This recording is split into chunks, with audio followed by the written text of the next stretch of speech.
کیا SNC کا یہاں بھی اطلاق ہوگا؟ بیکن ہاؤس، کیا یہ ممکن ہے کہ کوئی اسکول کسی ریاست کو شکست دے دے؟ حالیہ کچھ عرصے میں ریاست پاکستان نے فیصلہ کیا کہ ملک کے تعلیمی اداروں میں پڑھنے والے تمام بچوں کو، خواہ وہ امیر ہوں یا غریب، ان کو یکساں نصاب پڑھایا جائے گا۔ اس فیصلے کو ہر باشعور پاکستانی کی طرف سے قابل تحسین قرار دیا گیا، لیکن کل بیکن ہاؤس کے پرنسپل مائیکل تھامس نے اس فیصلے کو ماننے سے انکار کر دیا۔ بیکن ہاؤس کا نام سب سے پہلے سوشل میڈیا پر تب گردش میں آیا جب طلباء و طالبات کے مخلوط ڈانس محفلوں کی تصاویر سوشل میڈیا کی زینت بنی۔ پھر وہاں کے پڑھائے جانے والی نصابی کتب کے اسکرین شاٹس شیئر ہوئے، جن میں پاکستان کے ایسے نقشے تھے جہاں مقبوضہ اور آزاد کشمیر کے علاوہ گلگت بلتستان کو بھی انڈیا کا حصہ دکھایا گیا ہے، اور ان کتابوں میں ان کو انڈین سٹیٹس لکھا گیا تھا۔ اور یہ معاملہ کسی ایک کتاب تک محدود نہیں تھا، بلکہ تقریباً تمام کلاسز کی تمام کتابوں میں تھے، جن کے خلاف سوشل میڈیا حتیٰ کہ سپریم کورٹ کے احکامات بھی بے اثر ثابت ہوئے۔ بیکن ہاؤس کے خلاف سوشل میڈیا پر آواز اٹھانے والے بیکن ہاؤس کے سابق ملازم ارمغان حلیم صاحب کو اس قسم کے مواد کے خلاف آواز اٹھانے پر شدید زدوکوب کیا گیا اور قتل تک کی دھمکیاں ملی۔ بیکن ہاؤس میں انڈین سرمایہ کاری کا انکشاف بھی ہوا۔ 1996 میں ان اسکولوں میں ورلڈ بینک کے ذیلی ادارے انٹرنیشنل فائنانس گروپ نے براہ راست کئی ملین ڈالر کی سرمایہ کاری کی۔ بیکن ہاؤس پاکستان کا سب سے مہنگا اسکول ہے۔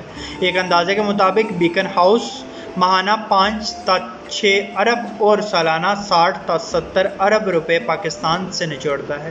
یہ پاکستان کے سابق وزیر خارجہ خورشید محمود قصوری کی بیگم نسرین قصوری کی ملکیت ہے، جن کو ان کا بیٹا قاسم قصوری چلاتا ہے۔ خورشید محمود قصوری وہی صاحب ہیں جس نے 15ویں آئینی ترمیم شرعی بل کے خلاف احتجاجاً استعفیٰ دیا تھا۔ شاید اسلام سے نفرت اس پورے خاندان کے خون میں شامل ہے۔ لبرلزم کا علمبردار بیکن ہاؤس ہر سال پاکستانی سوسائٹی میں اپنے تربیت یافتہ کم از کم 4 لاکھ طلباء گسیڑ رہا ہے۔ یہ طلباء پاکستان کے اعلیٰ ترین طبقات سے تعلق رکھنے والے ہیں، جن میں سرکاری اداروں کے بڑے بڑے بیوروکریٹ، صحافی، سیاستدان، بزنس مین اور وڈیرے شامل ہیں۔ پاکستان معاشرے میں سرایت کرنے والے ان طلباء کی اکثریت تقریباً لا دین ہیں۔ وہ ان تمام نظریات اور افکار کا تمسخر اڑاتے نظر آتے ہیں، جن پر نہ صرف ہمارا معاشرہ کھڑا ہے بلکہ جن کی بنیاد پر پاکستان بنایا گیا تھا۔